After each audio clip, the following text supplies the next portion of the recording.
Comúnmente el término cáncer de páncreas se usa para denominar al adenocarcinoma ductal de páncreas, lo cual es el cáncer más común de páncreas, casi el 85%.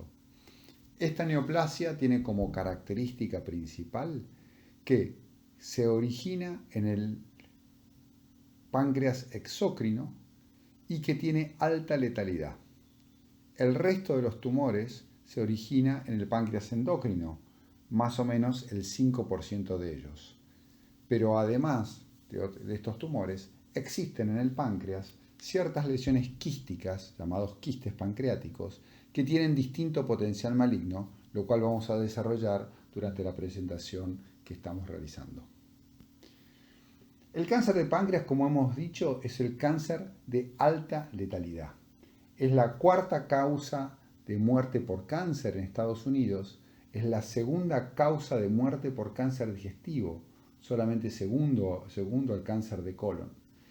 Pero para peor de todo, es un tumor cuya resección quirúrgica es el único tratamiento curativo, pero como se presenta tardíamente, solamente el 15 al 20% de los pacientes que tienen cáncer de páncreas son candidatos a una cirugía resectiva.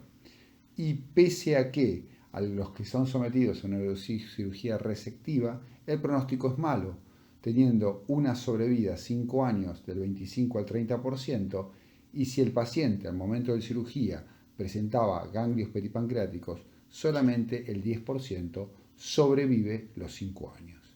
Esto pone en contexto la letalidad de esta enfermedad y el motivo de su mal pronóstico. ¿Cómo se presenta clínicamente un cáncer de páncreas? Los síntomas más comunes están dados por la tríada, una tríada que junta la pérdida de peso, la ictericia y el dolor epigástrico. Probablemente es una tríada clásica, aunque poco frecuente. Si uno evalúa las series donde se busca la presentación clínica de los cánceres de páncreas, el 55% se va a presentar con ictericia, casi el 40% con hepatomegalia, una masa palpable en el hipocondrio derecho el 15%, caquexia el 13%, el signo de Courvoisier clásico semiológico el 13%, esto es una vesícula palpable y no dolorosa en el hipocondrio derecho, la masa epigástrica 9% y la citis, signo de enfermedad avanzada, en el 5%. En esta diapositiva vemos lo que es el signo de Courvoisier, donde se ve una vesícula distendida, y arriba vemos a Courvoisier, que fue el que lo describió originalmente. Más aún, la presentación clínica va a depender de la localización del tumor. La mayoría de los tumores se originan en la cabeza del páncreas, 60 al 70%, y hay una minoría se ocupa en el cuerpo y en la cola.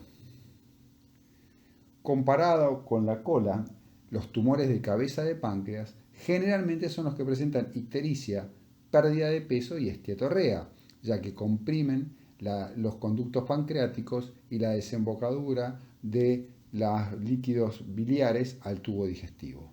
La ictericia se desarrolla en el 73% de los pacientes que tienen cáncer de cabeza de páncreas versus el 11% en el cuerpo y el 0% en la cola, y la esteatorrea, el 28% de los que presentan cáncer de cabeza de páncreas versus el 11% los que tienen cuerpo y 0% en la cola.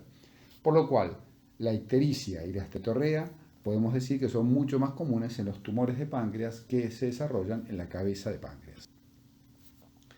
El dolor es el síntoma más común y aún se da en tumores pequeños. Es típicamente insidioso, de característica visceral y está presente de 1 a 2 meses previo al diagnóstico. Son pacientes que consultan por dolor en epigastrio insidioso, que generalmente son mal diagnosticados con algún tipo de pirosis o gastritis, se les da tratamiento médico sin mucha respuesta, que finalmente se les hace el diagnóstico de tumor de cabeza de páncreas. El dolor puede ser intermitente, puede empeorar con el decúbito o la alimentación o por la noche, puede mejorar con posición fetal, y el dolor dorsal puede desarrollarse también si el tumor de páncreas es de cuerpo o de cola. Es muy raro el dolor agudo, aunque puede producirse si el tumor ocluye el conducto pancreático. Y por último, la ictericia. La ictericia es generalmente progresiva, se da por obstrucción del colédoco, por una masa en la cabeza de páncreas, y puede estar acompañado por prurito, coluria y acolia. Como dijimos, como es por compresión del colédoco, es a predominio de bilirrubina directa. Es un signo temprano en los tumores de cabeza de páncreas, pero es un signo tardío en los tumores de cuerpo y cola de páncreas. Y esto se ve generalmente por el desarrollo de metástasis a nivel hepático, marcando enfermedad avanzada. Los tumores con ictericia indolora tienen mejor pronóstico, ya que la ictericia hace que el paciente consulte tempranamente y se estudie la vía biliar, y al ser indoloro es poco probable que haya salido de la glándula el tumor, y generalmente son pacientes que pueden tener una chance quirúrgica una vez realizado su diagnóstico. Otra forma de presentación clínica es el síndrome de Trousseau, que es la tromboflebitis superficial migratoria. Esta refleja un estado de hipercoagulabilidad desarrollado por las mucinas que produce el tumor y produce alta incidencia de eventos tromboembólicos venosos y arteriales, y se puede dar con el cáncer avanzado. Generalmente se da en pacientes que tienen tumores de cuerpo y cola de páncreas. Por último, otra presentación clínica es el comienzo de reciente de una diabetes mellitus en adultos delgados. Generalmente esta presentación también aumenta la posibilidad de resecabilidad, por lo cual muchos se han preguntado si el hacer un tamizaje en los pacientes con reciente diagnóstico de diabetes, de cáncer de páncreas, es válido. Aún no se encuentran las recomendaciones, pero hay una asociación entre el desarrollo de diabetes y la aparición de cáncer de páncreas. Por último, la enfermedad metastásica es una forma de presentación bastante común del cáncer de páncreas. El tumor, con sus metástasis, generalmente afecta al hígado, al peritoneo y el pulmón, aunque es muy raro que se dé como metástasis óseas. Los signos generalmente son por masa abdominal, ascitis o por nódulo de Virchow, que es la linfadenopatía supraclavicular izquierda, o el nódulo de hermana María Josefa, que es una masa periumbilical. Los análisis de laboratorio generalmente son anormales, con alteraciones de las transaminasas, la fosfatasa-alcalina y la bilirrubina, pero no son específicos de la presentación de un cáncer de páncreas o su origen. Otra forma de presentación cada vez más frecuente es la lesión sólida incidental. Se puede ser hecha por una tomografía pedida por algún otro motivo, por dolor abdominal inespecífico o una tomografía de tórax que toma cortes altos de abdomen. Se ve generalmente lesiones, se ven 321 pacientes, se han visto 24 pacientes con lesiones pancreáticas sólidas en un periodo de 7 años, y el 50% son adenocarcinomas y el resto son tumores neuroendocrinos, la otra variedad de los tumores de páncreas que aparecen en el páncreas endocrino y no el exócrino. La mayoría de las lesiones diagnosticadas de forma incidental son quistes pancreáticos, y es por esto que vamos a desarrollar al final de la presentación la evaluación de los mismos. ¿Cómo se hace la sospecha diagnóstica de un cáncer de páncreas? Primero, uno debe tener la sospecha clínica de la ictericia, el dolor epigástrico y la pérdida de peso, que se da en la menor cantidad de los pacientes. El valor predictivo de los síntomas es bajo, siendo en mayores de 60 solo 22%. Y si se lo evalúa sin la ictericia es menos del 3%. Por lo cual, esta tríada diagnóstica pensada que es característica del cáncer de páncreas tiene un valor predictivo positivo bajo, y si le sacamos la ictericia, la verdad que es muy poco concluyente. No es posible diagnosticar cáncer de páncreas solamente con signos y síntomas, y se lo debe evaluar serológicamente y con imágenes. que son la piedra fundamental para la evaluación y el diagnóstico del cáncer de páncreas. ¿Cómo lo evaluamos a un cáncer de páncreas? Si el paciente está ictérico, la ecografía es un excelente diagnóstico, es un excelente estudio, ya que nos permite ver la vía biliar, y si la masa pancreática es superior a los 3 centímetros, tiene una alta sensibilidad, siendo esta mayor al 95%. Pero, claramente, la tomografía computada con protocolo para páncreas, esto quiere decir sin contraste, con tiempo arterial y con tiempo venoso, es la que nos permite evaluar con más precisión al tumor, porque no solamente evalúa tumor, sino evalúa resecabilidad de la enfermedad, ya que nos va a permitir ver si tiene o no tiene compromiso de los ganglios y si tiene o no tiene compromiso del tronco vascular, el cual es importante para planear la resecabilidad. La ecografía, como dijimos, es el estudio inicial en los pacientes con ictericias.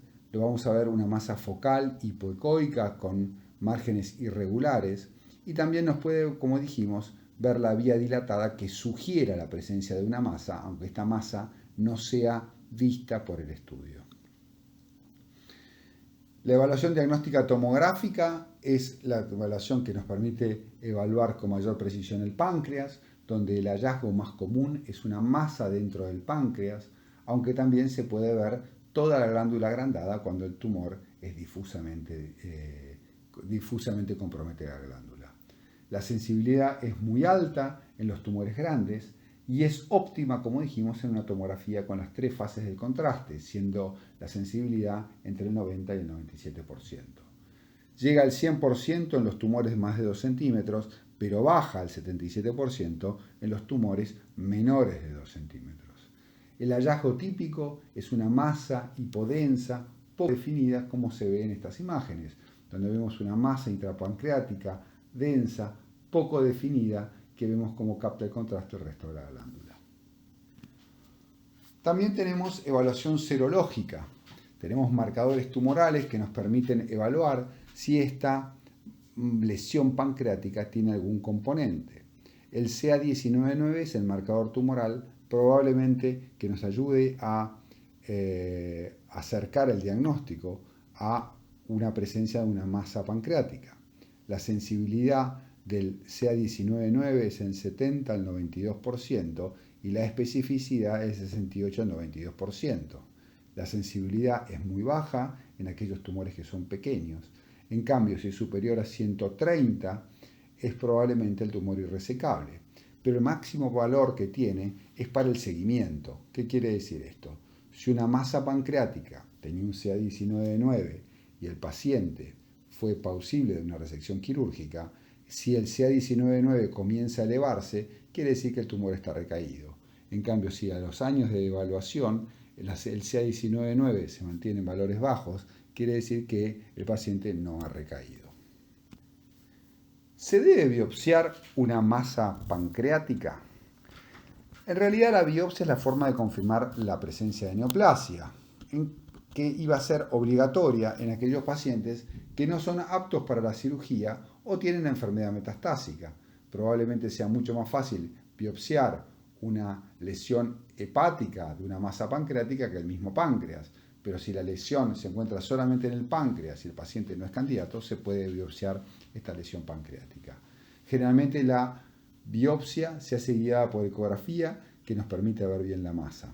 En pacientes aptos para una cirugía, para la pancreatectomía, es mucho más importante la evaluación de resecabilidad, por lo cual los pacientes que son candidatos a cirugía no se los biopsia y vemos por la tomografía el tamaño, la invasión vascular y la presencia de metástasis a fin de evaluar su resecabilidad. Por otro lado, tenemos las neoplasias neuroendocrinas de páncreas, que son aquellas que se originan del páncreas endocrino, o sea, se originan de los islotes. Estos tumores tienen la característica que algunos de ellos pueden secretar hormonas o péptidos, como ser la insulina, el glucagón, el péptido intestinal vasoactivo o la gastrina. y estos dan origen a una gran cantidad de síndromes clínicos, mucho más comúnmente detallados hace años atrás, y hoy son cada vez menos frecuentes. También hay que tener en cuenta que el 50 al 70% de los tumores neuroendocrinos de páncreas generalmente son no funcionantes. Como dijimos previamente, la presentación clínica varió. Hace varios años atrás, la mayoría de los diagnósticos de tumores neuroendocrinos de páncreas eran de tumores funcionantes y eran detectados durante la evaluación de un síndrome hormonal. Actualmente, la mayoría son diagnosticados durante estudios y son diagnosticados como tumores por tomografía. Los tumores funcionantes pueden dar distintas características. Por ejemplo, el insulinoma se presenta como hipoglucemia episódica que puede causar confusión en el paciente, alteraciones visuales, trastornos de la conducta, palpitaciones y diaforesis con amnesia del episodio. El gastrinoma se presenta como una enfermedad ulcerosa péptica que también puede tener diarrea, conocida como el síndrome de Zolliger-Ellison. El glucagonoma generalmente se manifestaba como un edema necrolítico microratriz, queilitis, diabetes, anemia, pérdida de peso, diarrea, y síntomas neuropsiquiátricos. El vipoma era caracterizado por diarrea acuosa, hipocalemia e hipocloridia, también conocido como el síndrome de Werner-Morrison. Los tumores funcionantes pueden desarrollar características por la secreción de una o más hormonas, ya que muchos de estos secretan varias hormonas al mismo tiempo. Contrapartida, tenemos los tumores no funcionantes, que son aquellos que pueden secretar sustancias, por ejemplo, cromogranina, polipéptido pancreático o grelina, pero no tienen un síndrome endocrino característico. Generalmente los tumores no funcionantes se presentan más tardíamente con síntomas de compresión o con metástasis. Y el diagnóstico de estos ha progresado debido a las imágenes obtenidas a nivel pancreático. Puede pasar que tumores que parecían no funcionantes, al crecer, comienzan a tener síntomas endocrinos. Y los síntomas más comunes de los tumores no funcionantes son dolor abdominal, pérdida de peso, anorexia y náuseas. Otros síntomas menos comunes son la ictericia, la hemorragia intraabdominal o la masa palpable. Muchos de estos dan síntomas ya avanzada en la enfermedad con enfermedad metastásica. Aquí tenemos algunas imágenes de cómo se ven los tumores neuroendocrinos de páncreas, donde se ven enfermedad metastásica que captan ávidamente el contraste a nivel del hígado. Y cuando uno lo evalúa en un PET scan, uno ve la lesión primaria y ve las metástasis a nivel hepático. El laboratorio de estos tumores nos permite saber que en los tumores no funcionantes secretan sustancias como la cromogranina A, que es muy útil para el seguimiento en el tiempo de los pacientes, el polipéptido pancreático, y se usan conjuntamente, aumenta la sensibilidad y la especificidad en el diagnóstico. Los tumores funcionantes van a secretar las hormonas, pero también van a seguir secretando la cromogranina A, como dijimos previamente.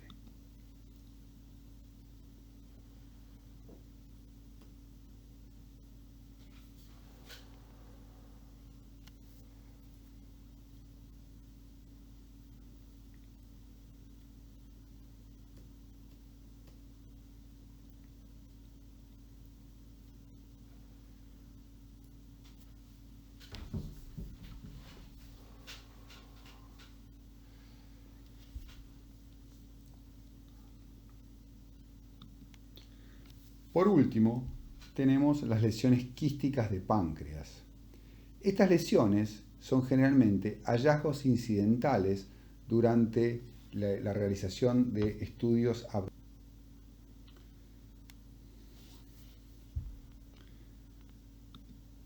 La frecuencia de estos tumores quísticos pancreáticos es variable, pero la serie más grande, que son 851 pacientes sometidos a resección entre 1978 y 2011, muestra que la mayoría fueron lesiones conocidas como IPMN, el 23% fueron neoplasias quísticas mucinosas, los tumores quísticos serosos fueron el 16% y solamente el 5% fueron neoplasias.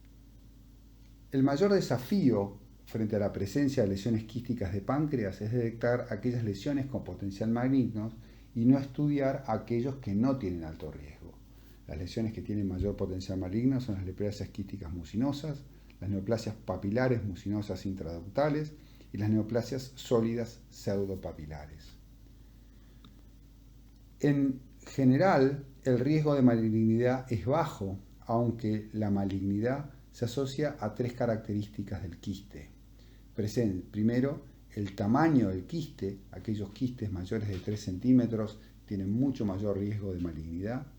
El componente sólido intraquístico, cuyo factor de riesgo es de 7.7, o que la presencia del conducto pancreático principal dilatado con 2.5 de odds ratio. No es factor de malignidad el crecimiento de un quiste en seguimiento, ya que puede crecer y no tener potencial maligno. También el riesgo de malignidad depende de los tres tipos de quistes previamente descritos: las neoplasias quísticas mucinosas, las neoplasias papilares mucinosas intraductales o IPMN y las neoplasias sólidas pseudopapilares. A continuación vamos a hablar de las tres tipos de tumores que tienen algún potencial maligno. La neoplasia mucinosa quística es aquella neoplasia que se da generalmente en mujeres mayores de 40 años. Son quistes que no comunican con el conducto pancreático. Y estos quistes raramente son malignos si tienen menos de 4 centímetros de diámetro. El tratamiento va a depender del estado clínico del paciente, y si el paciente está clínicamente apto, el tratamiento es la resección del mismo. La siguiente neoplasia quística es la neoplasia papilar mucinosa intraductal, que son neoplasias que se originan en los conductos pancreáticos. Generalmente ocurren en pacientes mayores de 50 años, Por último, la neoplasia sólida pseudopapilar es muy rara, generalmente se da en mujeres menores de 35 años y va a ocurrir en el cuerpo y en la cólea del páncreas. Estas lesiones son las que tienen el mayor potencial maligno, por lo cual generalmente su tratamiento es la resección por su alto riesgo de malignidad. ¿Cómo se estudian las lesiones quísticas de páncreas? El primer paso es obtener una resonancia nuclear magnética de abdomen con colangiografía. Esto nos permite ver el quiste, si presenta o no componente sólido, y evaluar el compromiso o no del conducto pancreático principal. Si el paciente no puede ser sometido a una resonancia, la tomografía con protocolo para páncreas también es de utilidad. Como dijimos, las características de malignidad en general son las siguientes: grandes quistes, más de 3 centímetros, componente sólido intraquístico y la dilatación del conducto pancreático común. Como dijimos, el tratamiento de las lesiones quísticas de páncreas es la resección de las mismas si hay sospecha de malignidad, con las tres características previamente dichas, o si causa complicaciones, por ejemplo, dolor, compresión por el tamaño o ictericia. Muchas gracias.